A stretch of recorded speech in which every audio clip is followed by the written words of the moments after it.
Chris starts off, he says, first of all, thanks a million for the life changes I've experienced because of EMF. And I would love if you could help me with a problem I find I'm facing currently in regards to my new values and archetypes. I went back over the modules you suggested. It was amazing. I wrote my who do I most want to be, and that was also very powerful and exciting. However, when I went to put down the values that I needed to be that person, I found words like fearlessness, courage, and boldness on my list, words that seem to need my warrior to execute. I'm a recovering sheep, i.e., a newborn lover and a magician, and my warrior scares me. How can I fall in love with her? I believe the fear comes from key male figures in my life that are unhealthy warriors, and my desire to be so different than they are. Good question. I love that, Chris. Thank you. Right. A lot of the time, what the brain's job is to make sense of things by projecting what we do know into what we don't know. That's how the brain tries to figure things out, right? It's how you know, God in its anthropomorphically projected image sits for most people. Why is the early versions of God wrathful and vengeful and, as a guy with an old beard who's like, if you don't do as you're told, it's going to do nasty things, right? Because that's who we were back then as the average level of consciousness. Right? We projected what we do know, human emotional flaws, into what we don't know, the divine. And we come up with best guess. So if you are looking at a archetype of a warrior and you're not quite sure what that is because you've been more of a lover and a magician most of your life, and now you're starting to fear the warrior because you realize life is demanding of you more levels of execution, which require courage, boldness, fearlessness. There's a tendency to project what we do know, past experiences, male figures that are what we associated with warrior into that, and then for withdrawal because it's not who we want to be. There's now a conflict between the person we want to become and who we feel or what experience we have with previous warriors. Go back to the different types of the archetype. Remember, there's two types of each archetype. There is an immature and a mature, and there's a light and there's a dark. So if you are experiencing examples of an immature warrior or a dark warrior or a dark immature warrior, you are naturally going to want to resist that based upon who you think it represents. And that's incongruent with the person you want to become. What you can do is go back to those key male figures in your life that were unhealthy warriors and thank them for being the warning rather than the example. Or if you don't like to use the word warning, the example of who you don't want to be. Because without that level of example, you'd have no benchmark, would you? It doesn't mean to say that's who you want to become.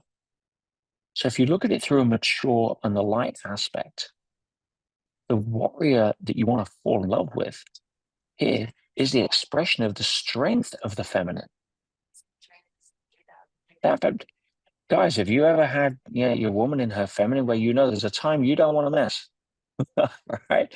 There's a strength beyond a strength there, not from an immature, dominating, line in the sand tantrum perspective, but from a key strength that speaks from the fact that no, you shall not pass, right? But from a loving, grounded place. Now, we talk about fearlessness. Women have probably one of the most powerful aspects of that, right? Guys have fearlessness and courage and boldness when it comes to the physical. We have the monopoly on force. That's just how biology set up the game so that we can be expendable tiger food. Okay. But when it comes to the non-physical, which is where the feminine divine shines in her power, right?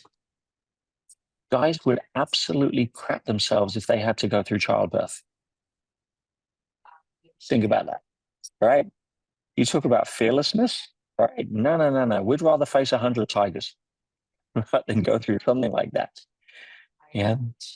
When it comes to having that sense of power, that boldness to be a mother, some of you single mothers as well, fearlessness, courage, and boldness is what you draw on.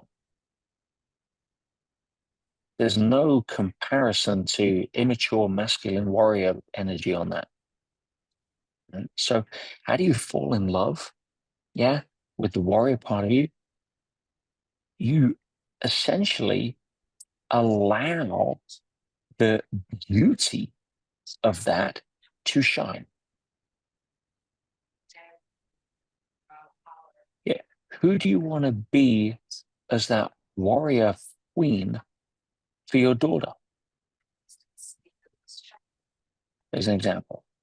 Do you want mum to be a little mouse that doesn't wants to please people? And your kids will, with the mirror neurons, will do what you do. They don't do what you tell them. We've all figured that out, right? So how do you fall in love with? Well, you look at basically reconnecting with the power of the divine feminine, not the force of the masculine, which is what you're overprinting onto it. It's your divine right to step into that power. And once you own that, the warrior is just a natural, like that fearlessness, boldness, and courage. It's not the shallowness of the masculine where, as I say, we're designed to take on challenges and do silly things like, row oceans and, fight tigers and all that kind of stuff. No. The strength of the feminine is the strength beyond the strength. And that warrior is something that you would never use in a way that, your previous examples have shown you. So get acquainted to that. How can I fall in love with it? It's part of who you are. It's part of who you are just destined to always be. Doesn't mean say you always have to be in that warrior, but fearlessness, again, you guys go through things that, us men would never want to go through. Right? Just don't overlay or project what you perceive to be the masculine level of warriorness, because that's more force than power for the most part. Physical versus non-physical.